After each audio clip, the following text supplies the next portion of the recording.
Bonjour et bienvenue à Chuck B Critique. Aujourd'hui, je vous donne mon avis sur le nouveau film de super-héros de Marvel intitulé Les Éternels, version française de Eternals.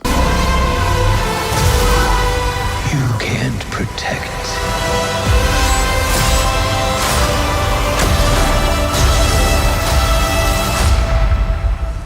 any of them. Ça raconte l'histoire des Éternels, une race d'êtres immortels qui ont vécu sur Terre depuis son tout début et qui ont aidé à former son histoire et ses civilisations. Lorsqu'une menace jusqu'à ce jour inégalée vient mettre en péril le sort de l'humanité, un groupe d'Éternels doivent unir leurs forces pour y mettre fin une bonne fois pour toutes. En commençant, je dois mentionner que je connaissais absolument pas les Éternels avant de voir le film. J'en avais même pas entendu parler un tant soit peu avant même que la production du film soit lancée. La seule chose que je savais à propos de ce film-là, c'est qu'il allait être écrit et réalisé par Chloé Zhao, qui a gagné l'Oscar du meilleur film l'année dernière. J'étais vraiment content que ce soit une cinéaste de talent qui nous présente un univers que je connaissais pas du tout. Et donc j'allais voir ce film-là avec des attentes relativement réalistes et une envie de découvrir de nouveaux personnages. Et justement, j'ai été assez gâté en personnages parce que les Éternels, on en compte 10 dans le film. Donc, ça fait quand même assez chargé, malgré le fait que ça dure quand même 2h30. Ça fait beaucoup de monde à la messe. Mais par contre, la structure du film et un peu l'histoire que ça raconte, ça l'amène quelque chose d'assez différent, ce qui fait que ça devient un peu moins important de tout développer ces personnages-là de la même manière qu'on aurait attendu d'un film de super-héros où on découvre leur origine habituellement dans l'univers de Marvel. On le fait pas non plus à la manière de Heroes où tu as comme plusieurs histoires puis ils viennent s'interconnecter à un moment. Non, c'est vraiment une histoire globale qui les inclut tous. C'est seulement que leur importance varie. Donc, ça fait tout du sens organiquement et on n'a pas l'impression qu'il y a personne qui est laissé de côté. Étrangement aussi, le film est à l'image un peu de ces personnages, c'est-à-dire éternel. Et là, je veux pas nécessairement faire une blague, mais vraiment, les personnages ont un peu l'impression d'avoir tout le temps devant eux. Et le film a un peu ce rythme-là aussi.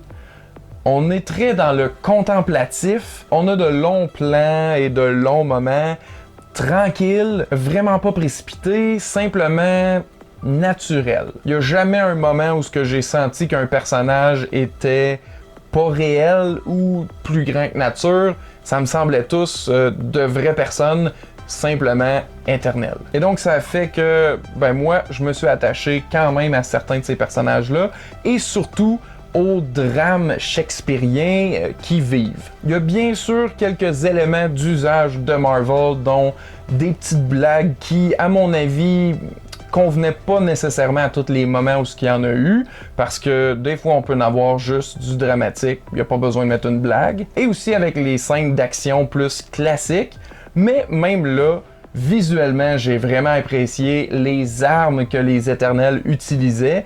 C'est vraiment super beau. On utilise comme des hologrammes ou quelque chose de transparent avec des petits filons en or, puis ça fait vraiment son effet visuellement. Ça se démarque, ça fait de quoi de frais et différent. Ce qui est conséquent avec ce qu'on a eu pour l'ensemble du film, qui est à tout le moins un peu différent des 20 cocos qu'on a eu avant. J'ai pas nécessairement adoré le film, ça reste classique et un peu long par moment, mais d'une façon amenée différente, et ça, je l'ai vraiment apprécié. Il y a aussi un cast d'enfer. Angelina Jolie, Richard Madden, Kit Harington, Salma Hayek, Kumail Nanjiani. C'est tout du bien beau monde qu'on va peut-être probablement revoir dans d'autres films éventuellement.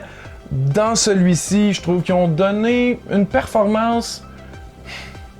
Ça va dépendre de chacun, là, mais correct. Il n'y a rien de mauvais, mais j'ai pas été épaté par quiconque non plus. Comme j'ai dit plus tôt, j'ai tout cru à leur personnage, donc ça devait être de bonnes interprétations, mais il y en a pas une qui s'est démarquée, qui m'a vraiment impressionné plus que quoi que ce soit d'autre. Mais somme toute, c'est un très bon divertissement qui fait quand même changement de ce qu'on a du MCU d'habitude. Donc, ça serait pour ma part une très bonne recommandation, autant pour les fans qui vont toutes les voir, que ceux qui sont plus frileux d'aller voir les gros films de super-héros habituellement.